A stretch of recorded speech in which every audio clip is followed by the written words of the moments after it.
Richard Poxon, 2 wins for your lads tonight. Obviously Scott Jenkins on was first, and then you've had Adam Etches. How do you assess the performances? Really good. I mean, you're just happy that they've won, aren't you? That's the main thing. Pleased they both won. Got out uninjured. Scott, a little bit stiff, I thought, first couple of rounds. Hit the kid with a really good really good head shot. Took him down quick. He got back up, and it was a difficult fight for Scott, really, because kids like that, they don't really know what they're going to do with the self-handy, I don't think. So they're hard to get hold of and set them up to do what you want to do. But it was a good stoppage. He could have probably let him go, but he'd have got stopped anyway. So, like I tell everybody, they're still only 22. They're not. They're only kids. They're only kids, and but they're starting to knock at doors now. On to Adam. There's not much to say, is there really? I mean, I just said to somebody now, they went, well, how good with that kid, or how good's this kid, or how good's... But when you've got a kid who's undefeated, they don't know how to lose. He didn't come thinking, I'm going to get beat with 10-0 with 9 stoppages. You know what I mean? Whatever level he's won them 10 fights at, he's won them. So he don't. He's not like somebody who's won 10, lost 5, and thinks, well, I've lost before, and it doesn't matter. They're not used to losing. But I think as soon as he felt Adam's punches, it just stopped. I think he hit him with right hooks at body, I think, early on. I think it was a right hook he hit him to body, and everything just seemed to sag out of him there.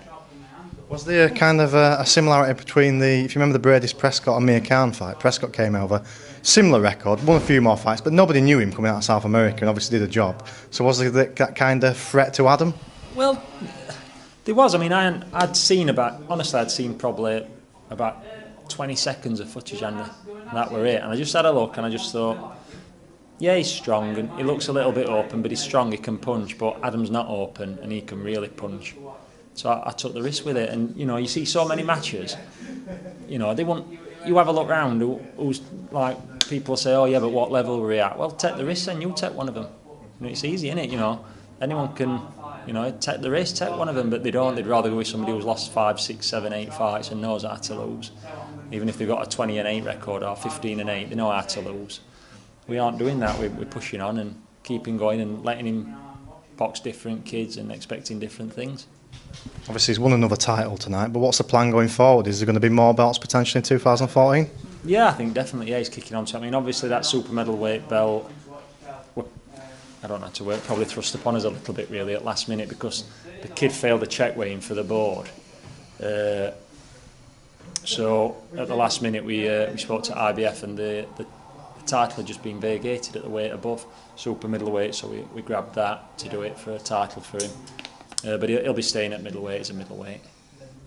I mean, a name that they constantly mention with Adam, I don't know if it's a fight that you want to play down or want to play up, but keep mentioning Chris Eubank Jr.'s name. Is that potential for next year? Yeah, if they pick phone up and and talk about it, it's something listen, I'm open to discussing anything with anybody. It's if it's the right fight and the right terms and everything's right for Adam Etches, then we'll talk about it. I don't know if when they interview Eubank they'll say everyone's talking about Adam Etches, but yeah, it's a name that crops up a lot. But it's it's a really good division at minute, isn't it, middleweight? And all the kids are quite young.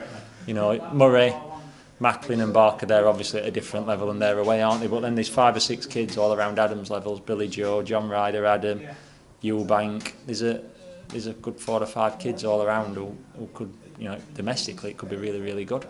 Do you think Adam's going to be in the British title picture next year? Yeah, I'd expect him to probably get pushed into it, yeah. So potentially bringing another one of the belts back to Sheffield? Yeah, hopefully, yeah. He's only getting more and more popular. Him and Scott, they do a great job, everything they do. They throw themselves into, whether it's the charity work they're doing, involvement with that, or selling tickets, or supporting local sport and pushing that. They throw themselves in, so they deserve every success they get. In terms of Scott, what's the plan going forward? I mean, it's fair to say he's probably a little bit behind Adam at the moment, but I mean, he's talking maybe area title next year? Maybe an area, or maybe an English towards back end of the year. Scott's, even though he looks physically mature, I don't believe he has physically matured yet, Scott. I think there's a lot more to come out of Scott, and I think when he does, his progress, you could say, has been more gradual, hasn't it? It's gone step by step. Whereas Adam, because he bangs people, he's jumping forward. Scott's progress has been a bit more gradual, but I believe once he settles into his size and his body and his strength will start to tell, and he becomes more manly. And maybe that's a state of mind, or not just a physical thing, but he hasn't quite got development yet, I don't think, Scott. Even though he looks really fit, and he is, I think there's still plenty of strength to come out of him. And when I think he does, he'll be one of them kids who suddenly just jumps from nowhere to being right in mix in a couple of fights.